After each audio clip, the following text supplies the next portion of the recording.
Weddings, funerals, the birth of a new baby, it's these big life-changing moments when we really need our family and friends to rally around us, to help us celebrate the wins and help us remember how to get back up again when life knocks us down.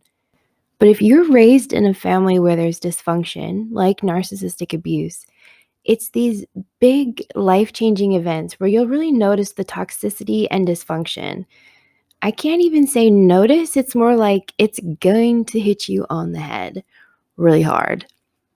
In my case, the signs were there, but it wasn't until my family of origin deliberately tried to sabotage my 3-month-old marriage to my husband that I fully realized and accepted that I was the black sheep scapegoat of a narcissistic family of origin.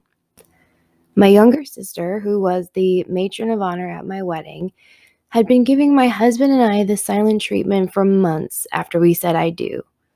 But if I was truly honest with myself, she had been giving me the silent treatment a lot longer than a few months.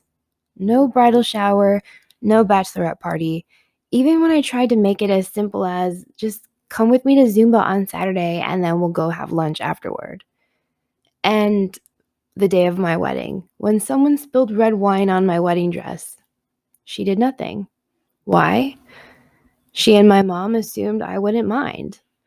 My mom also thought I wouldn't mind if she jokingly, I say that kind of, I guess in quotes, yelled at my husband during our wedding ceremony. Yet it really wasn't until my mother berated my husband for hugging me 3 months into our marriage, saying she viewed the hugs as a threat from my husband, that he was going to take me away from her, that I realized I could no longer ignore the insidious nature of my family of origin's actions. Accusing my husband of harming me and coming in between my sister and I, this was how my parents responded after my sister verbally berated me for asking her to be nice to my husband. And by nice, all I meant was, can you just say hello or how are you when you see each other? I even gave her permission and told her she could bitch about my husband to her husband, but she was adamant that she was in the right for her treatment of my husband and I. So much so that she invented stories to justify her behavior. In one version, my husband and I were unable to hear her greet us because we were allegedly engaged in PDA. The only thing is, I actually had gotten into an argument with my husband the day she alleged this occurred, because he told me he was not going to hug me or even hold my hand at the family dinner. His reasoning was that if he did, my sister was going to use it against him. I thought that that was an outrageous statement, but when she did, I was flabbergasted. The next version of the story centered around my sister struggling with the death of a dear friend from cancer. Again, this is bullshit. Because if anyone would have understood what the loss of a friend felt like, especially a close friend, it was my husband. Not even a year prior, he had lost one of his closest friends, someone he considered a brother. And I knew my sister, while likely sad at the loss of this person, was not as close as my husband was to his friend that he lost. My sister didn't even attempt to attend the funeral for her friend. The third version of this story that I know of is that my husband was so abusive that my sister couldn't handle looking at him or talking to him. Yet, somehow she could stand next to me at my wedding 3 months prior as my matron of honor. Not only that, but my sister claimed that because I had previously shared frustrations about my relationship, and honestly, who's never vented about something in their relationship, that my relationship was problematic. I didn't understand how someone who expected me to help her and her husband through tough times in their relationship could be so cold toward me and my husband. I had never thrown my engagement ring or wedding ring at my husband like she had to hers. I've also never stabbed my husband or verbally berated him for having a drink or two. So, needless to say, the night that my sister essentially threw me out of her house, all because she didn't want to be kind to my husband, changed me on a cellular level. I felt like I had been kicked out of a moving car and found myself in an unfamiliar place, unaware of where to go or who I could trust. At the beginning of my journey, I didn't know what narcissism was, let alone enough to Google it or recognize its presence in my life. I didn't know what enmeshment, parentification, sibling bullying, or emotional abuse was, nor did I know all of these things were present in my life. It's easy for me to forget now, but the only reason I discovered narcissism and narcissistic personality disorder is from frantically Googling the behavior of those around me, questioning if it was normal or unkind. I'll say that again in case you missed it. The only reason I discovered narcissism is that I didn't think I was being treated all that well by my parents, siblings, and some extended family members, and I turned to Google to see if my feelings were valid or if I was just too sensitive or crazy. In my Google search, I was always able to find thousands of similarly worded definitions of narcissism, along with the signs and symptoms of someone who may have narcissistic personality disorder, but I was longing for clear examples. I wanted to read in black and white how someone figured out that their loved one was a narcissist. I didn't want any more examples of a narcissistic partner either. I wanted to specifically know how a narcissistic sister and a narcissistic parent acted. I wanted signs, clues, and real life stories so I could compare them to my own, so that I could put the puzzle pieces together in my own life. I also wanted to know what the aftermath was like once you realized someone you loved was a narcissist. Did other people believe you? Would the narcissist get help? Am I going to get in trouble for talking about that person in the family again? Was I destined to become isolated from my family over this? Would I even be able to do that? Are these families even as close as we are in mine? Naturally, I turned to the internet for help. I anonymously posted the incident at my sister's house on Reddit and asked for outsiders to give their 2 cents. Now, the post actually blew up. There were thousands of upvotes and hundreds of comments, all calling out my sister as a narcissistic bully and noting that I was deep in the fog. I only knew fog to be a weather phenomenon at this point, so I once again turned to Google, where I learned that FOG was an acronym in the mental health space, which stood for fear, obligation, and guilt. In other words, those in the fog are victims or targets of abuse who are still under their abuser's spell. I had people messaging me and sharing advice for going no contact, but my world was still spinning. I didn't want to believe what my eyes were telling me, so I immediately sought out the help of a mental health professional and quit drinking alcohol. My therapist, a survivor of narcissistic abuse herself, was also familiar with the passive-aggressive strategies used in my family of origin and confirmed in a matter of weeks that I had at least one parent who was likely a narcissist, and I likely had multiple siblings who were narcissists. Even though I knew there was no reasoning with a narcissist and I was being advised to just go no contact and protect myself, I felt like narcissism just wasn't what was happening in my family. Narcissism sounded like a diagnosis for families that didn't care, and I believed that my family did care about me. I spent nearly a year pouring my heart out in emails, texts, over the phone, and in person, hoping that my parents or at least one of my siblings would wake up and understand what I was saying. I felt like an alien speaking an ancient dialect. No one understood the depths of my feelings of betrayal, sadness, and hurt. Instead, they began a smear campaign accusing my husband of what they themselves were doing: emotional abuse. There really was no justification for my parents and siblings' seemingly hostile attitudes, not just with my husband, but with me. The more they pushed back and refused to understand where my pain or hurt was coming from, The longer my laundry list of items I felt betrayed by grew. I had stood by their sides through various seasons in their lives, and I was baffled why they didn't seem to care about returning that loving, compassionate energy back to me. But mostly, I kept getting stuck on this thought. If this is how my parents and siblings were comfortable treating me and my husband, how would they treat my children, my pets, any other event that may require specific boundaries? Before I share how things unfolded after I stood up for myself to my dysfunctional family of origin, I want you to think about your own experiences apologizing to others and times when someone apologized to you. Specifically, I want you to think about, how do you respond when someone lets you know that you hurt them?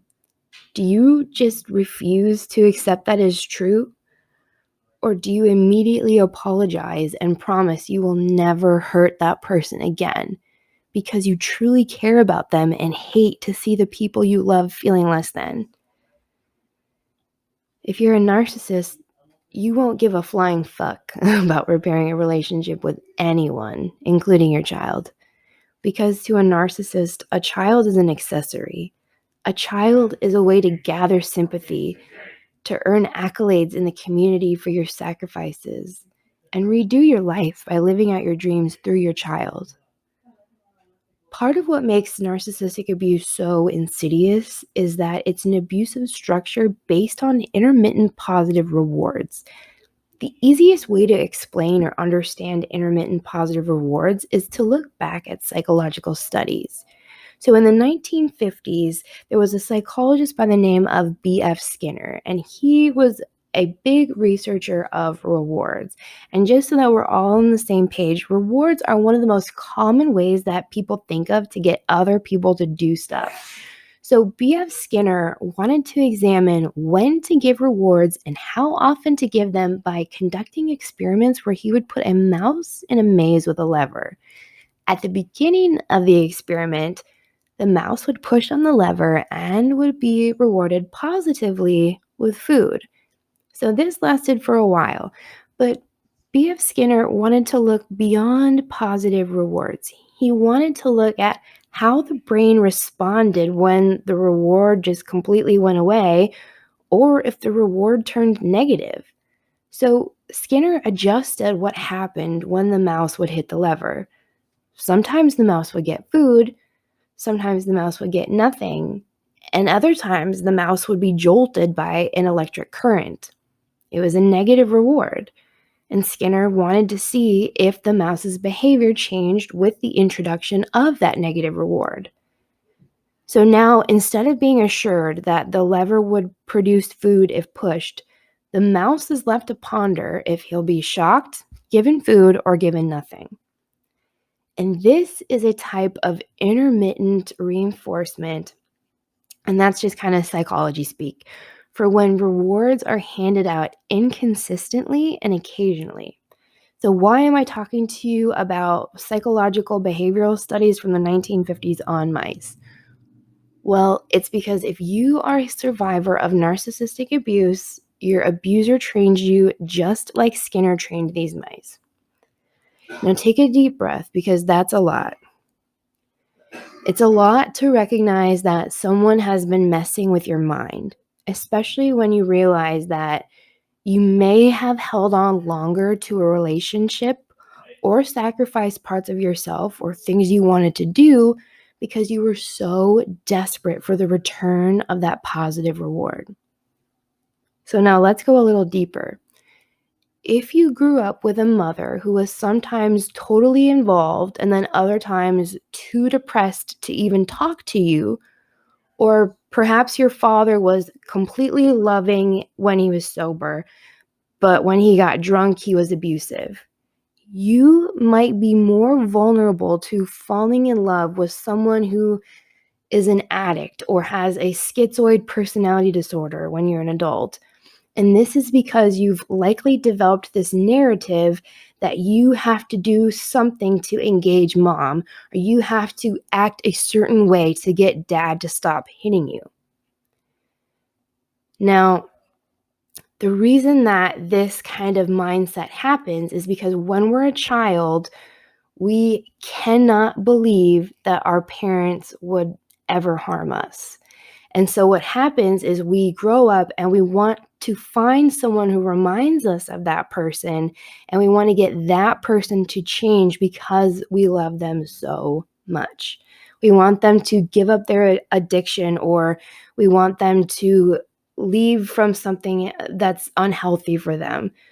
But usually people don't change their behavior just because someone loves them. And because of that less than 1% chance that a narcissist or an abuser will wake up and realize the hurt and the trauma that they've caused, I made the decision to estrange myself from my family of origin. I've taken the perspective of radical acceptance. I can't change them, so I'm going to focus on what I can change, and that's me. The reason why I've made the decision to go no contact or estrange myself is because in toxic families, there are roles that every family member is assigned to play. The most common roles are the golden child, the comedian, the lost middle child, and of course, the black sheep scapegoat. So the golden child is the one kid who gets all of the praise from mom and dad. They can really do no wrong in their eyes, and they get rewarded for being so good. It could be an emotional reward, being mom and dad's, time and attention. It could be a financial reward. Maybe they get to participate in an after-school activity and some of the other kids don't. Then you also have the comedian. So the comedian is the child that is always trying to keep the peace by becoming an entertainer and lightening up the situation. They see what's going on with the family, but they fear the repercussions or becoming the black sheep scapegoat, which is why they usually just stick to jokes. We have the lost middle child, who is the kid who can sneak out and no one notices. This is the kid that could threaten to start a fire at the kitchen table, and the parents would just say, "Oh, that's great, dear." And then there's the scapegoat black sheep kid. This is the kid in the family that just can't seem to do anything right. They're kind of viewed or portrayed as an embarrassment because these kids are often truth tellers. They say things that may make mom or dad look not so great. And because a narcissist spends their whole life worrying about their image, they really resent the truth that this kid in particular wants to share. Now, in a normal, healthy family, these kinds of roles do not exist. In a dysfunctional family, they can either be a permanently assigned role or they can constantly be changing. So, the parents in a healthy family will really make a conscious effort to make sure that all resources, emotional, financial, physical, are all evenly divided amongst the siblings. And any sort of sibling rivalry is snuffed out. But in the dysfunctional family, it's the assigned roles that keep the children in line for decades, if not their entire lives. No one wants to become the black sheep scapegoat, and that's how the parents are able to control all of the siblings and keep the siblings from banding together and kind of overthrowing or overruling the rule of mom and dad. So what happens is the siblings basically see how the scapegoat is treated differently, and they don't want to end up as the scapegoat. So they appease mom and dad to stay in their good graces, and if that means putting down their scapegoat siblings, so be it. And this will actually continue even after the narc parent dies. So usually at least one sibling will feel so horrible about the way that they were treated by the narc parent that they will become the narc parent themselves, acting just like them. And in order to try and recreate that person and finally win them over, it's really sad. They really do become just like them. And this is why you'll see a lot of times that the scapegoat black sheep child, they think sometimes that they just have to last until that parent dies off. But then as soon as that sibling picks up that behavior, they're kind of back to thinking, I need to go no contact again. So you can see this really creates a very vicious cycle. And that's really not what I was interested in. I wanted to live my life in a way that made me feel relaxed and loved and happy. I wanted to feel connected to the planet and to the animals and to the wind, to the ocean. I wanted to be able to meditate or wear a shirt with a mermaid on it and not worry about getting laughed at by my siblings or have a very personal, meaningful tattoo be mocked. I've been no contact now for about 2 years, and in that time, I've also become a certified life coach, and I've really fallen down this self love spiritual rabbit hole. And I cannot stress enough the importance of waking up and expressing gratitude for seeing what's around you or hearing music or for me personally, my bed is filled with my husband and my puppy, and that just when I think about where I am in life, and I have so many blessings, and that's what I focus on. It's not that I could have, should have had a different parent, could have, should have had a different sibling. It's really a choice now at this point for me. And if you want to learn more about working with me, you can head to elevatedaura.com. Or if you have any questions or suggestions for the show, you can send me an email to katie@elevatedaura.com. And I will see you next time.